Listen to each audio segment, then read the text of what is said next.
7h, 9h, Europe 1 matin. Avec Lionel Gougelot, 7h42 précisément, dans 10 minutes, notez-le, l'édito politique sur Europe 1 avec Alexis Brézé. Oui, qui reviendra sur les 10 milliards d'euros d'économies prévus par le gouvernement. Ce sera juste après le Club Culture d'Europe 1 matin, avec d'abord le livre du jour. Bonjour mon cher Nicolas. Bonjour Lionel. Robinson Crusoe. Ah bah oui. Bah oui, c'est livre culte Un le classique, vendredi. bien sûr, un classique. Et la musique, bonjour Omblin Roche. Bonjour Lionel, bonjour à tous. Un comeback ce matin, c'est bien ça? Oui, l'icône du rock britannique, nouveau roi du swing, Rod Stewart revient avec l'album Swing Fever. A tout de suite Omblin. Mais d'abord, comme tous les vendredis, à 7h40, la chronique de l'étranger, la chronique internationale d'Europe 1 nous emmène aujourd'hui en Ukraine ce matin. L'Ukraine qui va entrer demain samedi dans sa 3e année de guerre totale face à la Russie. Les premiers plans russes d'envahir la totalité du pays ont échoué. On se souvient du départ des troupes russes de la banlieue de Kiev que vous racontez Europe 1 en mars 2022. Le front long de 1000 km s'est déplacé dans l'est du pays, de la Crimée au Donbass, des régions que nous avons appris à connaître avec des noms comme des villes de Kharkiv, Kramatorsk, Bakhmout ou encore plus récemment Avdiivka. Bonjour Nicolas Tonev. Bonjour Lionel, bonjour à tous. Vous êtes notre envoyé spécial depuis maintenant plus d'une semaine en Ukraine. Vous êtes donc depuis une semaine, je le disais, près du front, un front qui se trouve à environ 500 km de Kiev, 1000 km de Lviv, la grande ville de l'ouest près de la Pologne. Les missiles russes touchent aussi parfois ces villes, Nicolas, mais le fait est que le pays est bien coupé en deux.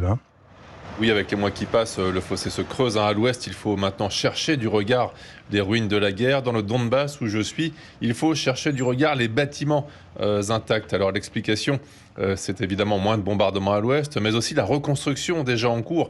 Le fameux pont de la bataille d'Irpin en 2022 en banlieue de Kiev a déjà été remplacé. Des immeubles d'habitation que j'avais vus détruits il y a 2 ans ont été reconstruits, alors que c'est tout le contraire ici dans l'Est, où la gangrène des destructions progresse avec le quota quotidien de ruines amenées par les missiles de la nuit.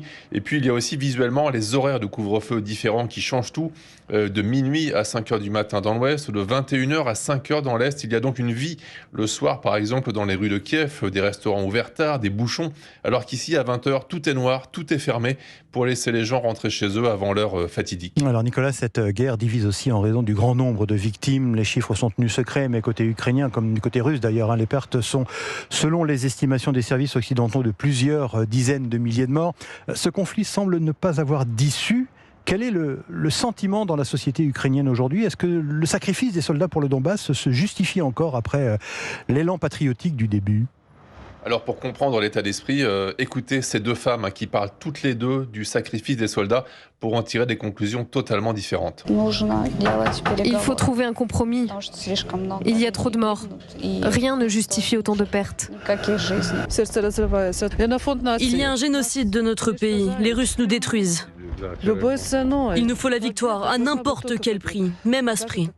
Alors cette 2e dame est une mère de soldat tuée au combat. Elle est plus âgée, elle a vécu l'Union soviétique, elle ne veut plus entendre parler de la Russie. L'autre est beaucoup plus jeune. Il y a une problématique d'âge dans cette guerre en ce qui concerne les volontaires et les mobilisés, souvent au moins quarantenaires. Ce sont des vieux, entre guillemets, qui combattent. Les jeunes, hormis les soldats professionnels et les contractuels, sont plutôt épargnés jusqu'à présent par le recrutement. Il y a aussi un fossé riche-pauvre avec la corruption qui peut permettre d'échapper à la mobilisation. Tout cela contribue à la division de la société face au but de guerre. Oui, on l'imagine effectivement. Enfin, depuis 2 ans, Nicolas, nous racontons sur Europe 1 une guerre de tranchées et d'artilleurs, une guerre de boue et de godillots, un peu à la 14-18, mais il s'y ajoute une dimension technologique, c'est celle des drones qui deviennent une véritable hantise pour l'infanterie, Nicolas. Oui, c'en est fini de cet adage du soldat dans les tranchées. Ici, creuse ton trou, plus il est profond, plus longtemps tu vivras. Le drone FPV, c'est le drone suicide, celui qui va s'écraser sur sa cible, ne laisse aucune chance aux hommes, comme l'explique cet officier. Au drone FPV, tu vois directement ta cible dans le moindre recoin de la tranchée. Le drone FPV peut aller frapper dans un abri, aller voler dedans et exploser dedans pour tuer un maximum de gars. Alors ces drones sont utilisés par centaines chaque jour sur le front, en plus de l'artillerie lourde par les Russes, pour compenser le manque de munitions côté ukrainien. Toute une chaîne de métiers d'ailleurs se met en place dans le pays, du programmateur à l'ingénieur, au constructeur, aux écoles de dronistes, pour former littéralement des bataillons autour d'une arme devenue stratégique et incontournable en moins de 2 ans. Merci Nicolas Tonev, envoyé spécial d'Europe 1 en Ukraine. On vous retrouvera évidemment toute la journée dans les éditions d'Europe 1, mais également demain à l'occasion donc de cette journée, date anniversaire de la guerre en Ukraine.